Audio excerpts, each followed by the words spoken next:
Some stories refuse to stay buried.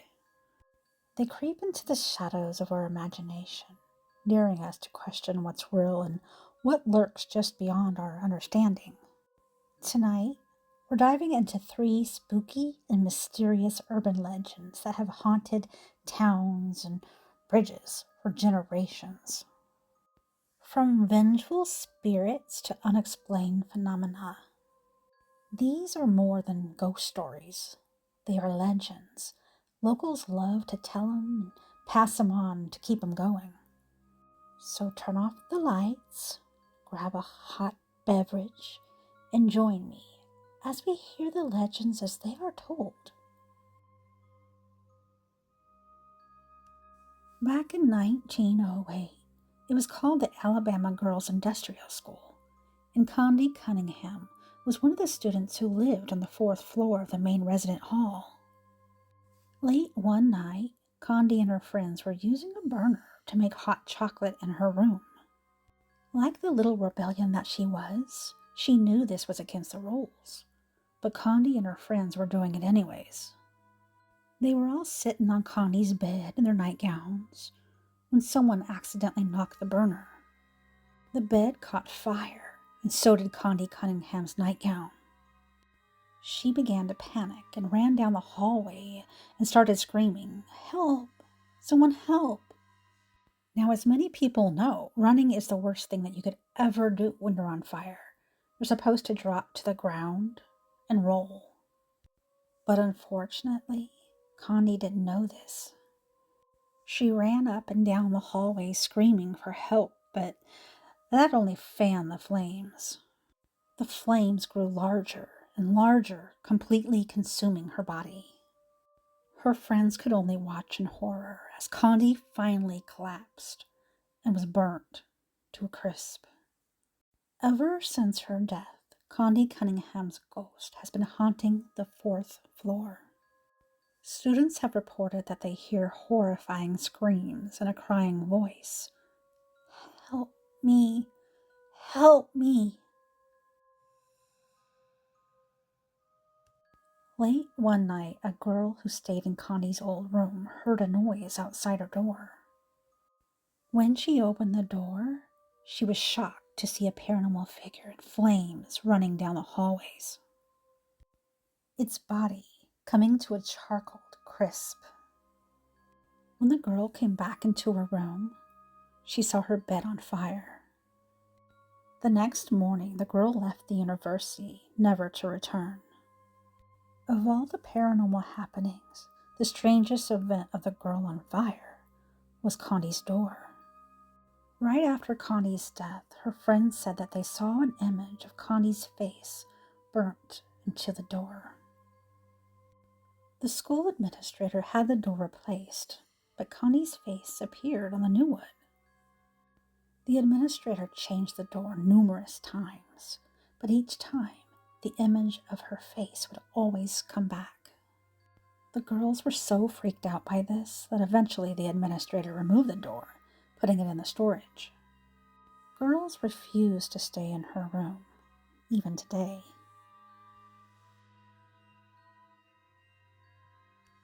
The legend of Mine Hill, located within the Almond and Quicksilver County Park in San Jose, California, is steeped in the eerie history of the miners who toiled and perished there during the mercury mining boom of the 19th and early 20th centuries.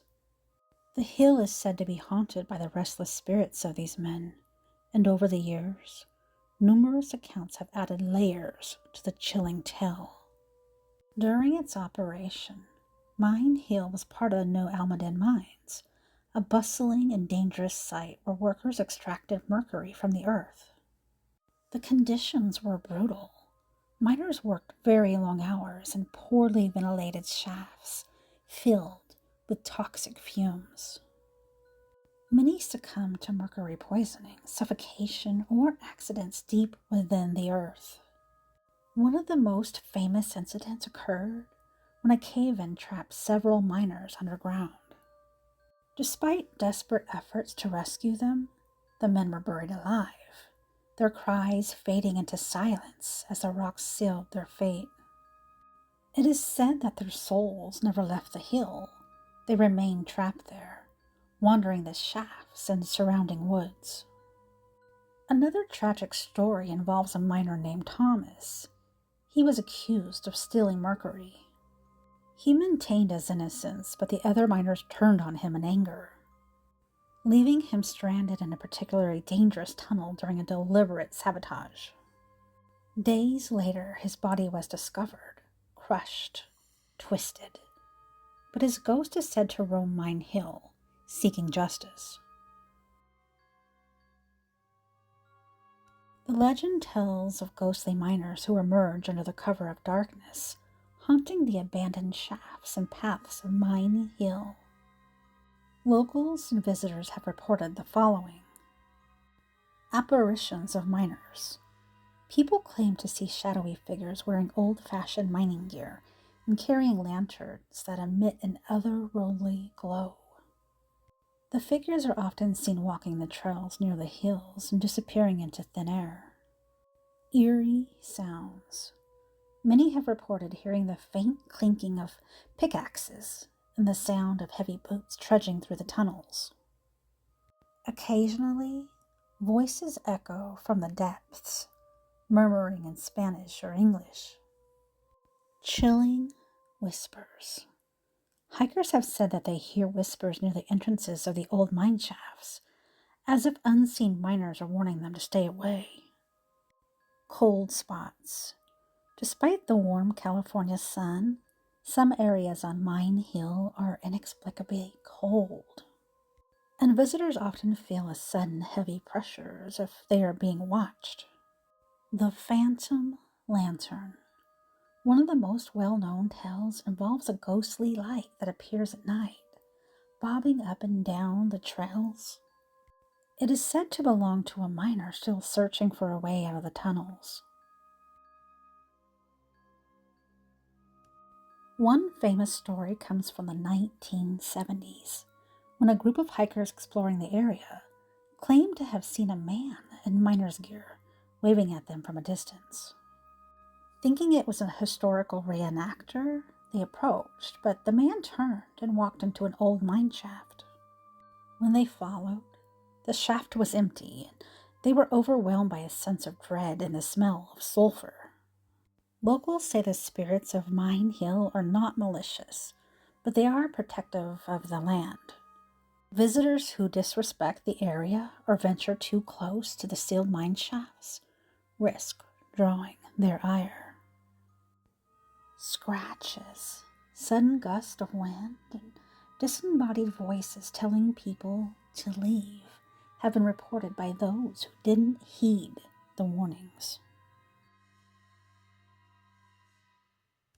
Though the mines have long been abandoned, the park still draws visitors and ghost hunters eager to encounter the spirits of Mine Hill. Paranormal investigators have captured EVPs, electronic voice phenomena, strange photographs, and unexplained readings on their equipment. The story of Mine Hill remains one of California's most enduring ghost legends, a haunting reminder of the lives lost to greed, toil, and the unforgiving earth. The legend of Emily's Bridge, also known as Gold Brook Covered Bridge, is one of Vermont's most chilling ghost stories. Located in Stowe, Vermont, the bridge is said to be haunted by the restless spirit of a young woman named Emily. While the details of the story vary depending on who tells it, the core tale remains the same. Emily was a young woman deeply in love with a man that her family didn't approve of. Some versions of the story claim that he was from a lower social class, while others simply say that he was simply deemed unsuitable for her by her controlling parents. Against all odds, Emily and her lover decided to elope. They arranged to meet at the Gold Brook Covered Bridge, where he would pick her up and take her away to start their new life together. Emily, filled with hope and anticipation, waited at the bridge for hours, but her lover never came. In some version, he was killed or decided to abandon her, while in others, her parents intervened and stopped him. No matter the legend, the outcome was always the same. Devastated and heartbroken, Emily couldn't bear the betrayal and despair. Overcome with grief, she either hanged herself from the bridge rafters or threw herself into the brook below, depending on which version you hear. Locals believe Emily's spirit never left the bridge, and that she continues to linger, reliving the anguish of her final moments. People who visit the bridge at night often report scratches on their cars. Unexplained claw-like marks appear on vehicles parked on or near the bridge, as if Emily is lashing out in anger.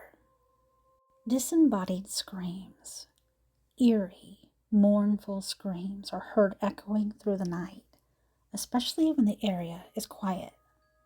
Shadowy figures. Some visitors claim to see the faint outline of a woman in white, moving along the bridge or standing near its edges. Physical sensations. People have reported being touched, pushed, even scratched while walking through the bridge at night. Cold spots and oppressive presence. A sudden drop in temperature and an overwhelming feeling of sadness or dread often accompany encounters with Emily's spirit.